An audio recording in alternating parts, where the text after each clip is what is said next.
Hi, I'm Josh, and welcome to another episode of the VR News. Sorry I missed last week, I did have some PC troubles, but in today's episode, we have virtual offices, dreamy games, and a big VR rumour. Alrighty, let's jump straight into the news with our first story, and that is that Immersed has launched on the Oculus Quest. Immersed is a great example of VR usage outside of gaming. It's an app that allows you to display up to 5 virtual monitors streamed from your PC for working inside VR. But that's not all. It also allows for collaboration, being able to share a virtual space with your co-workers, really handy in current times. It's free to download and try, with paid tiers depending on the features and support that you need. It's also really easy to set up. You simply install the app on your Quest from the official Quest store, then launch it and it will ask you to enter in your email address. Once entered, you will receive an email with a unique code and a download link. Download the desktop software, launch it, and enter the code. That'll link the desktop app to your Quest and you're away. Shit like this is what will sell VR to the masses. Sure, for your everyday user, this may not be something that they need, and current headsets like the Quest can be uncomfortable to wear for long periods of time. I know I wouldn't want to do a full day's work inside VR. But as HMDs get lighter and clarity improves, stuff like this will become more and more popular. You'll be able to hold meetings in VR space and actually be able to look at the person that you're talking to. It still won't be the same as face-to-face, but the sense of presence will be a lot better than something like a Zoom meeting. Alright, moving on, and Media Molecule has released the VR update for Dreams. A few days ago, Dreams received its 2.15 update. Along with a few quality of life improvements, this update added compatibility with PSVR.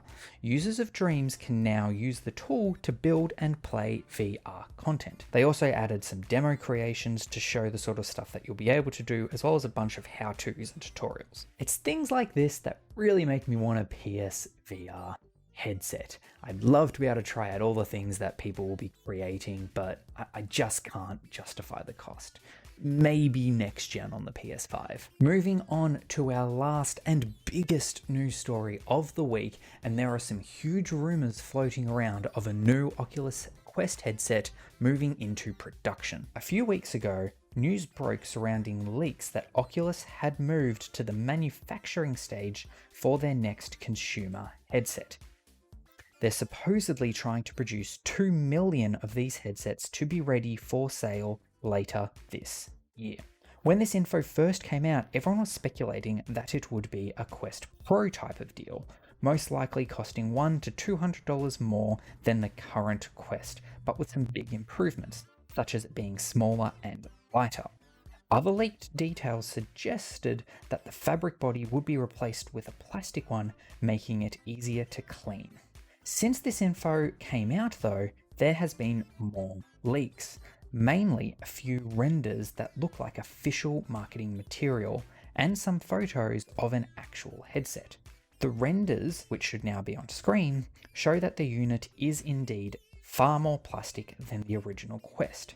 It is also notably white. There's a volume rocker on the bottom and a headphone jack and USB-C port on the side. The strap has been changed to a bit more of a baseball cap style, looking a little more like the Oculus Go did. I noticed that the side straps don't have the ability to adjust the same way the original Quest does, but there are these slides on the back that seem to serve that purpose. The big source of controversy with this device though is the seeming lack of physical IPD slider. On both the original Quest and Rift CV1, there was a slider down here that was used for changing the spacing of the lenses to match the distance between your eyes to improve image clarity. The Oculus Go and Rift S didn't have a physical slider, instead opting for a software solution.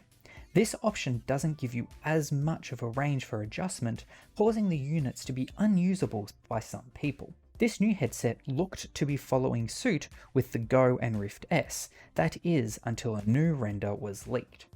This one shows a switch between the lenses inside the headset. In the image, you can see that it is set to 2. The lenses themselves also look to have space around them to move, so my theory is that this switch moves the lenses between 2 preset IPD settings, a narrow and a wide one. Then there might also be a software setting to tweak the focus to make it just right for you. This would be the best of both worlds, as the slider can easily be bumped or knocked out of place. The controllers on the new Quest also seem to appear to be closer to the original CV1 touch controllers than the ones on the Rift S and Quest, having a bigger face area and capacitive touch resting spot for your thumb. All in all, it's hard to say exactly what this headset is. Is it a Quest Pro? Is it a Quest Lite? We just don't know, and we probably won't until Oculus Connect 7 later in the year. Well, that's it for today's video. Thank you so much for watching and sticking by in the week that I missed and all the other stuff. Please subscribe if you haven't already. I hate begging, but I gotta do it. It's the YouTube thing. I'm trying to get this thing going. I've got some other ideas for videos in the works, boiling away in the background. So please hit like, please hit subscribe, and stay tuned for more.